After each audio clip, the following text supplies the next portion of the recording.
Kalimera Filimu. Good morning, my friends. I'm here in Thessaloniki. Look at all these beautiful sites that we've got here in Thessaloniki. The second largest city in Greece.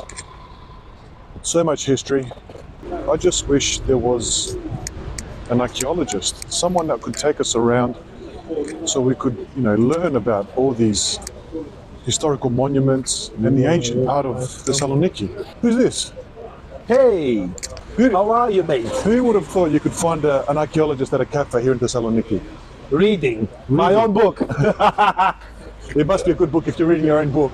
It's so-and-so. It's I excellent. disagree with most of it. What's it called? Tell us what it's called. How to fit all of ancient Greece in an elevator. Wonderful. It's in Greek, in English, in many different languages now, right? 17 languages, yes. Awesome, fantastic. But this one's the most important because it's my favorite language. English? Yes. Okay, that's interesting. We'll talk But about I love that. Greek as well. I'll tell you all about it. Well, it's interesting that you're here. I was just talking to everyone about how great it would be that we could find an archaeologist that would tell us about Thessaloniki, ancient Thessaloniki. And here you are, sitting here.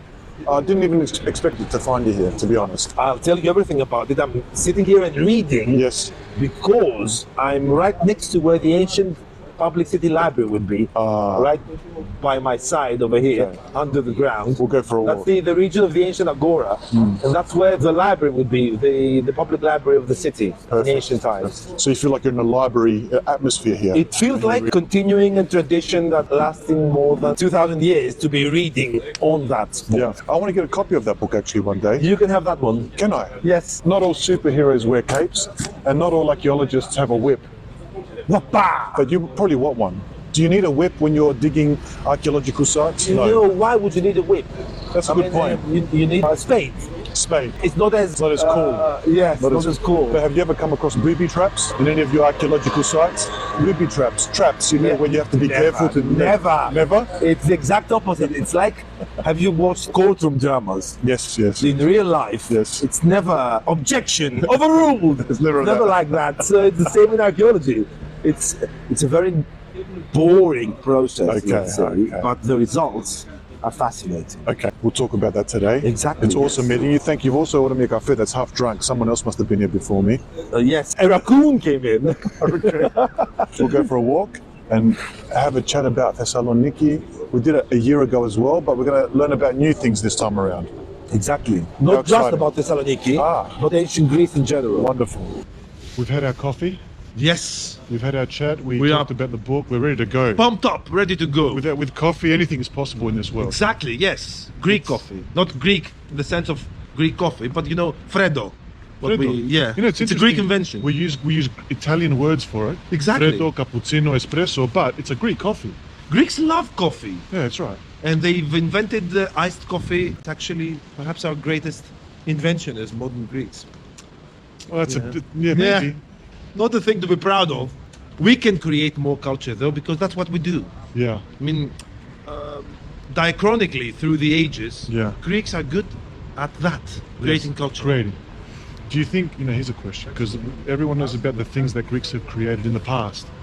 And maybe now we're creating coffee and all this sort of stuff as well. But what about those darker periods of Greek history where we were outside of world invention? Were we creating things in there that we don't know about? Of course, yes. Like during the Byzantine era, we were creating things, right? After the Byzantine era, were we creating anything during those times as well? Between the classical Greek period and the modern world, I mean. It's widely accepted that the Renaissance was created because of the influx of knowledge and books and scholars fleeing from the Byzantine Empire to Western Europe and especially Italy. Right. That's why the spark lit up new era of knowledge for humanity. So yes, you could Wonderful. say that we haven't stopped creating culture. The location is beautiful. We are standing on top of the public baths. Oh, right. Can you see the bathtubs? Yes. Customer would be in one and they'd be washing themselves up, or maybe a lady of service would help them wash up, because the Right. region was also filled with brothels. Later on, when Christianity came, Yeah. they built a church right nearby, and there's this inscription saying that we've dedicated this place to the formerly sacrilegious land, Yeah. because here is where the brothels would be, Yeah. and right next to that would be the neighborhood that was dedicated to the god Dionysus. who was the god of wine and love. This is the Roman Agora Yes. of Thessaloniki. Yeah. You can see the cryptoporticus, it's called. Yeah. It's a hidden stoa. It's where all the shops would be. Oh, right. And if you look, you can see the ancient road. Oh, right. Yeah. Still yeah, paved as if it was paved only a few years ago.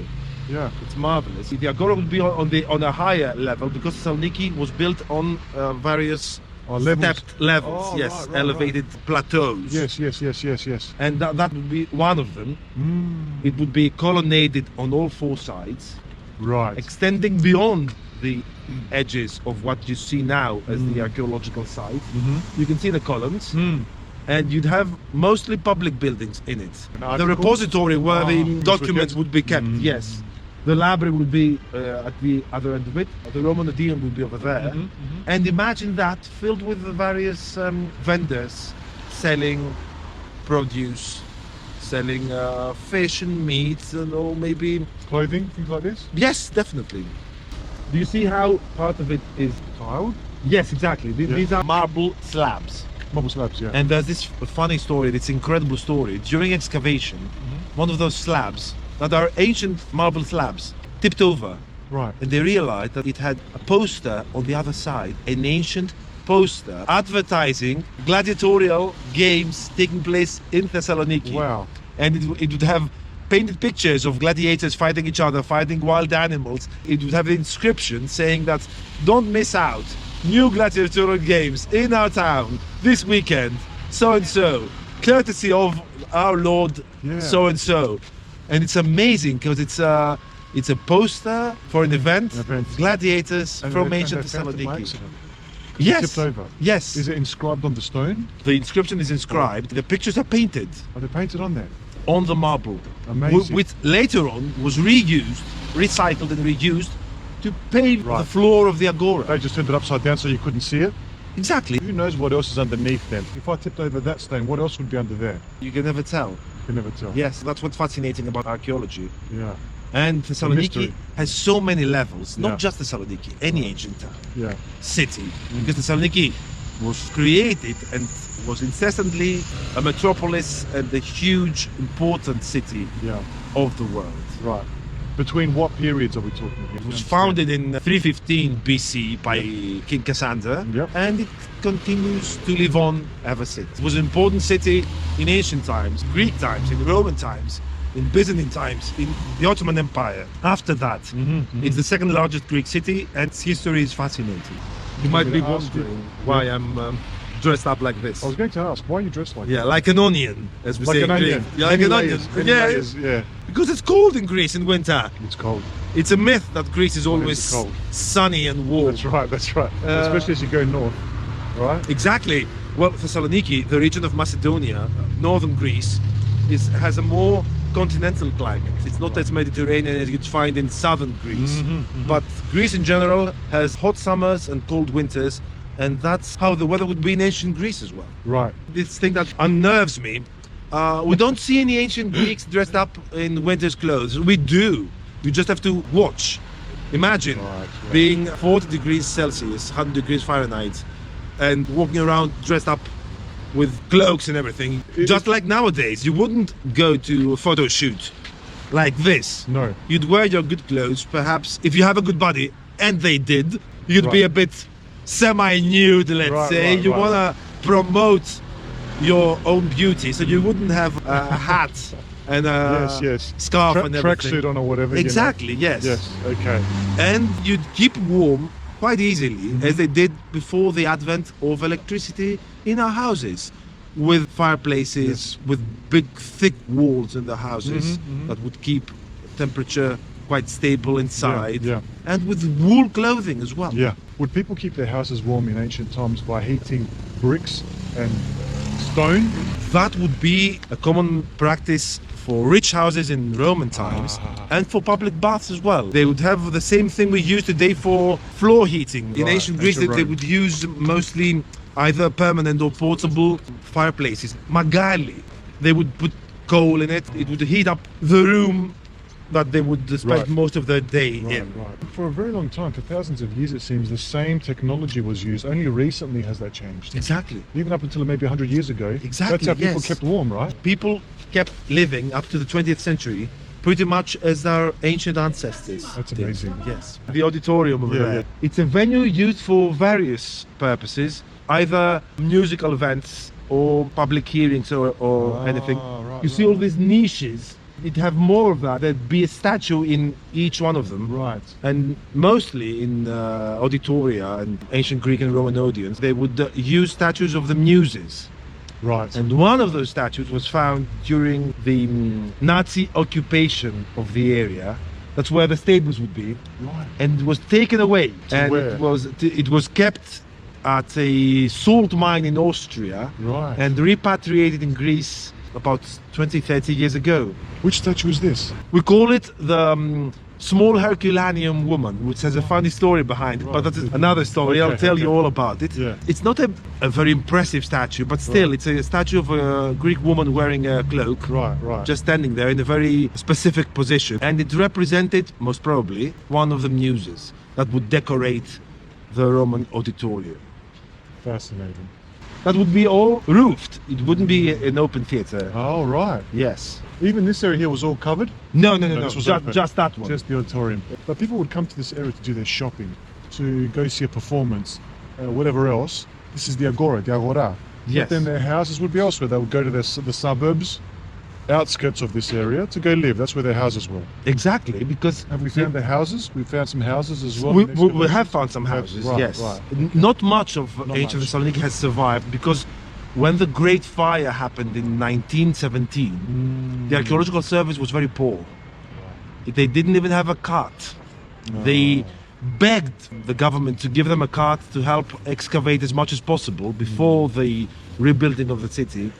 But at the time, Greece was very poor. It's always been poor, but at the time it was extremely poor. So it was a low priority for them back then. Exactly, at the time. yes. Okay. And we've lost so much. Oh, what a shame. One of the few things that survived, we managed to salvage, though it's now destroyed, is the ancient temple of the Egyptian gods that was located in Thessaloniki, one of the longest running sanctuaries of Egyptian gods in Europe. Yeah. The crypt of the temple was found intact. When the archaeologist entered the crypt, he'd have to walk on all fours, Crawl, yeah. and he'd find the statues of the Egyptian gods just laying there What a moment. as they were left since ancient times. I would have goosebumps, but I'm wearing layers. I always compare to Athens a lot because I've read more about Athens. So with Athens, we've got a lot of archaeological finds that were taken by the people, by the countries during occupations and all that sort of stuff. Is there a story perhaps in Thessaloniki? There's a great story in Okay. Thessaloniki. Tell us. Of course, great museums abroad filled with things from the ancient cultures of Greece, Italy, Turkey, Egypt, etc. But there's a story about the Encantadas. Encantadas, it's written Encantadas, but it's pronounced Encantadas because it's Jewish. The name is Jewish. Oh, okay. Because when the Jewish population of Spain was kicked out of Spain Yes. in the 15th century, Yes. the Ottoman Empire welcomed them in, and many Jews came to Thessaloniki, and they built the neighborhood just to the south of the ancient Agora, which was left deserted at the time. Right. And there was this row of statues, figures of Greek mythology, Yeah. and it would decorate a colonnade in one of the public buildings located directly to the south of the Agora. We don't know exactly what it was. It's somewhere around this area. Okay, right. The funny thing is that this monument was important throughout the ages for all the people who inhabited Thessaloniki. Oh, right. The Jewish population had their own stories about it. The Ottomans loved it as well. Right. When the Turks came, Yeah. they felt like it was theirs as well. So when a French traveler came here and decided to take them to the Louvre Museum in Paris, the entire population of Thessaloniki revolted. Greeks, Jews, and Turks as well. They all felt like they were Something was being taken from them. exactly right? Yeah. something that belonged to the city. It's called the Encantadas because there's this row of figures, and to the popular imagination, these were muses or nymphs or mythical creatures that were enchanted Encantadas. They were enchanted and frozen in place, and in time they were actually living people were petrified there. Frozen in time. Exactly. What I love about it is that recently, two excellent colleagues of mine, Esther Solomon and Stiliana Galiniki, compiled a very recent and very thorough investigation of the story of the Encantadas. We now know so much about the legends surrounding the monument. Oh, right. Like there was this fictional tale of a young man, a Greek young man, who lived at the house opposite the one that had the Encantadas in front at the porch. My goodness. And he fell in love with one of the statues. That lady on the marble was so enchanting, right? Yes. So beautiful, so mesmerizing. And he fell in love with it. He started writing poems and singing about it. And it all ended when the daughter of the owner of the house actually walked out of the house one day. And he saw the daughter of the Jewish landlord of the house. And he fell in love with the daughter herself, and he forgot all about the marble statue, and he ended up marrying the living girl with flesh and blood. The other great story about the Encantadas is how people felt that it was the entourage of the Queen of Thrace who would come in the middle of the night in order to have a secret rendezvous with Alexander the Great himself. Get out. But the king of Thrace found out about it. And he ordered a magician, a wizard, to cast a spell and petrify them. And Aristotle, like Merlin, let's say, to a different kind of Arthur in medieval times, found out about it and let Alexander know. He informed him, don't go to the rendezvous. Don't go to the meeting place. You're going to be petrified. Aristotle's a bestie. Exactly. Aristotle is a bestie. He was a wingman. He was a wingman.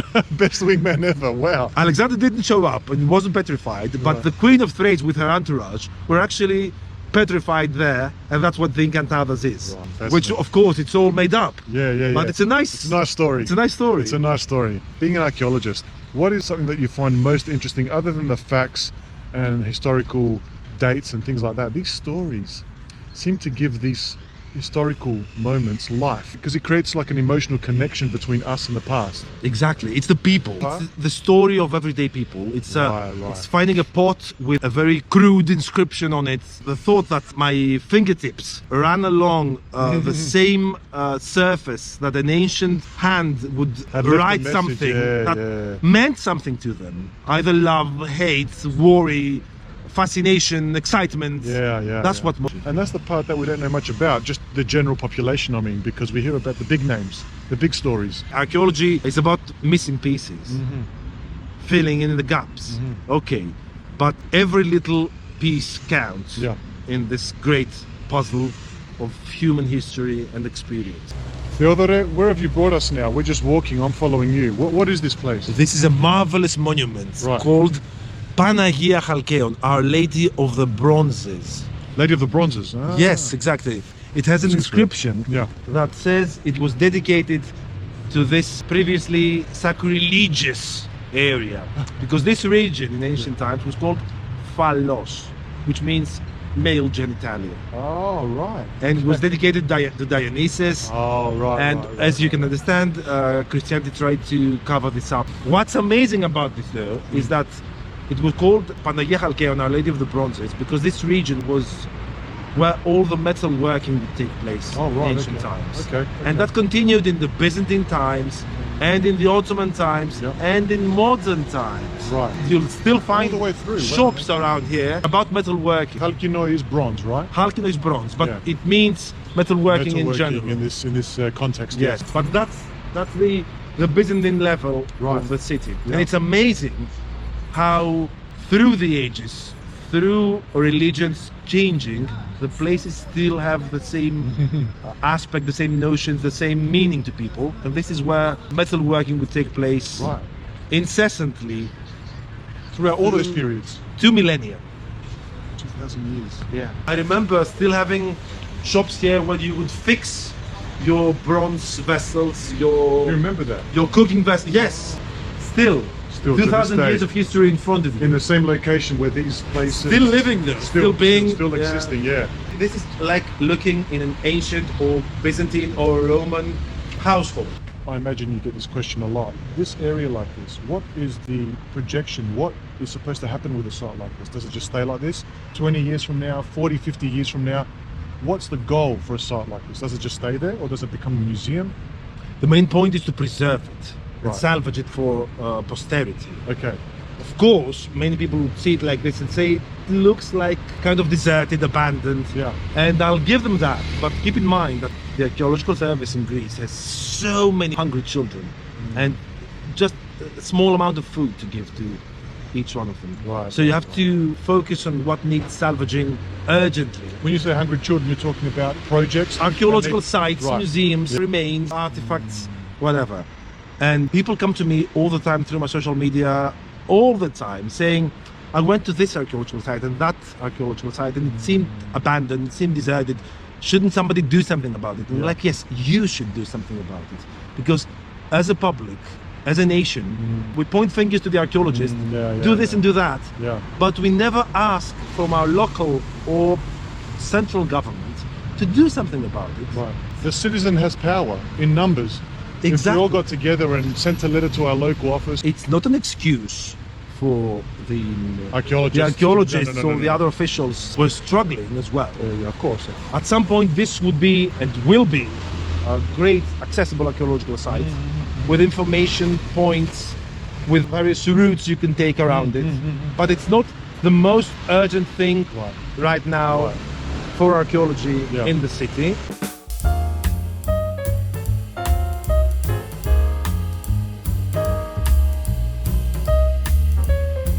Told me just in conversations about the Greek inscriptions on certain monuments. They're the best. The Okay. inscriptions are like text messages, like DMs, directly from ancient Greeks. Right, That's right. why they're so important. We have all these ancient Greek texts of Aristotle and Plato and Aeschylus and Euripides. They all came to us through various copies through the ages. Yeah. Inscriptions are direct messages from the ancient Greeks themselves. From the source. Exactly. Right, from the source. And yeah. they're so important and they're so fascinating. Let me say something else. I love the ingenious invention of the Greek alphabet. Okay. The Greeks traveled to the east. They saw the Phoenician alphabet. Somebody, probably from Euboea or Crete, or possibly Athens, but Euboea and Crete are the most possible candidates, Yeah. thought that's a good idea. I could make it better. Because the Phoenician alphabet is the first alphabet, but it's not really a true alphabet. Right. Because it has no vowels. So the Okay. Greeks invented vowels as well. Right. And they created the first true alphabet in the sense that there's a symbol for every sound of the human language, Right. the human right, speech. Right. So the Greeks invented, you were saying, the vowel, right? They invented the first true alphabet. The fact that the Greek alphabet comes from the Phoenician infuriates some people, but that's just a nationalist minority. We shouldn't pay attention to that. Okay. The thing is that the Greek alphabet was so fascinating and amazing because it was the first script ever to be used by common people. I want to live like common people, like the song. Unlike any other Yeah. script. Right. So before that, scripts were used or language was used in written form only by the elite. For the Anybody- administration, Right. for religion, for the elite, yes. But when we find the first Greek inscriptions, we see messages everyday people would say, what all of us would say. Right. That shows that it was practically a universal habit to be using the alphabet. The three earliest Greek inscriptions we have, the top three, are amazing. The first one comes from Athens. Okay. It's on a wine jug, and Okay. it says that whoever dances best, atalotata, it says, which means with the greatest freshness and vigor and in a more youthful way. Right, To be okay, honest, yeah. that's what atalotata. That's why you means. keep putting it up on your social media. Now I Exactly. know. Okay, Yes. All right. And I also okay. have a GIF, atalotata, on social That media you can find, yeah. because it's a word directly from perhaps the earliest Greek inscription ever. Whoever dances atalotata Yeah. will win this jug as a trophy. What's the whole phrase there in Greek or in ancient Greek? Can you say to us? Ως νυν ορχεστών πάντων παίζει αταλότατα, το τόδε that's where the inscription... We can't see all of it. Exactly, which means whoever of all the dancers now dances best will win this. It's practically a dancing contest in a That's symposium, interesting, that's in interesting. ancient Greek symposium. Yeah. The other inscription comes from southern Italy, a small village of Ischia, just outside the Gulf of Napoli, which is the earliest Greek colony in Italy. Oh, right. Yes. In It's a Napoli. small wine cup from Rhodes with an inscription from Euboea, which shows how people traveled throughout the world and how Greeks met in various places. Yeah. It says, whoever drinks from this Yeah. will be instantly occupied by the lust of Aphrodite herself. Whoa. So it's kind of like an ancient Viagra. Right, yes. You could look at it like that. Could you tell us the inscription in ancient Greek? I'm testing you, I know. Nestoros imi ephpoton poterion. Right. I am Nestor's good drinking cup, let's say. Ephpoton Right. means that you drink well Yeah, from right. it. It's from the first person of the vase, isn't it? Exactly. I belong to Nestor. Yeah, yeah. We have yeah. loads and loads of inscriptions like that. Wow. We also have an inscription from Italy, Greek inscription, saying that this is a gift of this guy to this girl so that she can drink happily and remember to love me whenever she drinks out of this cup and stuff like that, because love was in the air since ancient times. Yes, yes, yes. And the third earliest Greek inscription comes from Macedonia. Okay. Methoni is a town near Katerini, next to Mount Olympus, and there was this huge basement found there, sealed, with various garbage in it. Amidst those garbage, you'd find pottery. There's this drinking cup as well that says, I belong to Archaeostoryteller. And whoever takes me will lose either his eyes or sight or his money, because the inscription is ruined at the end. Right, okay. Well, It's sure a what warning. Don't steal me. Yes, exactly. A possession inscription that says that I don't belong to you. I belong to Archaeostoryteller. You All said these. that one in ancient Greek as well. Will you stop testing me? I know. Learn Greek yourself. I know, I know. I just love to hear you speak ancient Greek. I think it's awesome language. I think it's fantastic. And I would love to learn it. And if you know modern Greek, you've got a one step ahead. You do, Learning yes. ancient Greek, is No, that correct? ancient Greek is a lot more complicated. Complicated, right? Yes. Okay. But still, yes, it helps. These three earliest inscriptions are all messages of everyday life. Dancing and symposia and having fun, parties. It's Key. about possession and ownership. It's about love. It's about having fun. That was unique in ancient times. Right. And the most important, the most mind-blowing fact is that all ancient Greek inscriptions are poetic.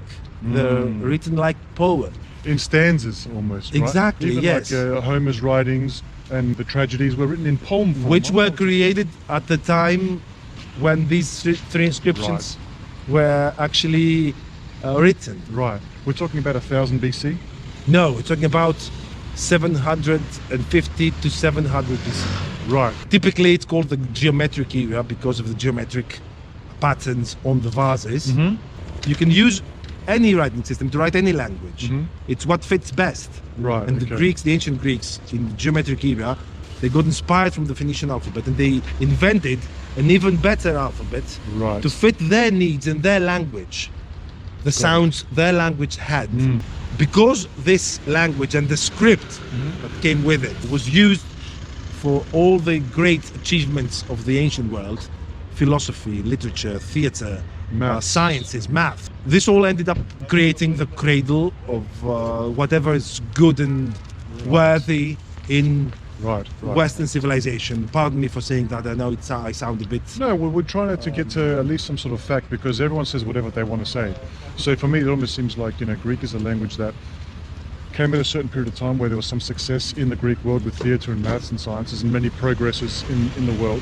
But Latin seems to have a different alphabet, for example. We're talking about language and alphabet. It's a Chalkidic alphabet. It's a Greek alphabet. Right. When the Greek alphabet was invented, Yeah. it was immediately broken up into different variations. Right. The Corinthians would use a different alphabet. Right, yeah. The Chalkidians in Euboea would use a different alphabet. Yeah. The Milesians, the Cretans, the Spartans, everybody would use a slightly different different version. alphabet. And the city of Chalkis had a specific alphabet, and they were one of the first Greeks, the Greek tribes, to visit Italy. The Italians, the Etruscans, and the Romans saw the Chalkidian Greek alphabet, Right. and they used that one. Even the Latin alphabet is of Greek origin. Right. Because a lot of then other languages in Europe looked at Latin as their foundation. Exactly, yes. So I guess that's what I'm trying to say. Is it kind of flowing through? Well, or Phoenician, in that Greek, sense, Latin in that sense. In that sense, all European alphabets and scripts kind of come from ancient Greek. Right. Which came from Phoenician. Initially, yes. Initially. Yes. The fact that the Greeks invented the vowels shouldn't be underestimated. Right, it's a big step in It was the first time, communication, verbal it communication. was the first time in general. history to have one symbol for every sound my mouth makes. Right. So if you learn just a handful of symbols, you can actually depict, put down all your thoughts on something that can be read through time. It's not just something I tell you. Many other people will be able to read this. Fascinating. This dissemination of information was definitely one of the main reasons and factors why the Greek cultural miracle of classical Greece happened. Got it. Fascinating. Thank you so much. Thank you. I had a great time today. Me too. I learned so much again. How much do I owe you? How many euros is the lesson today? And just buy me a gyros.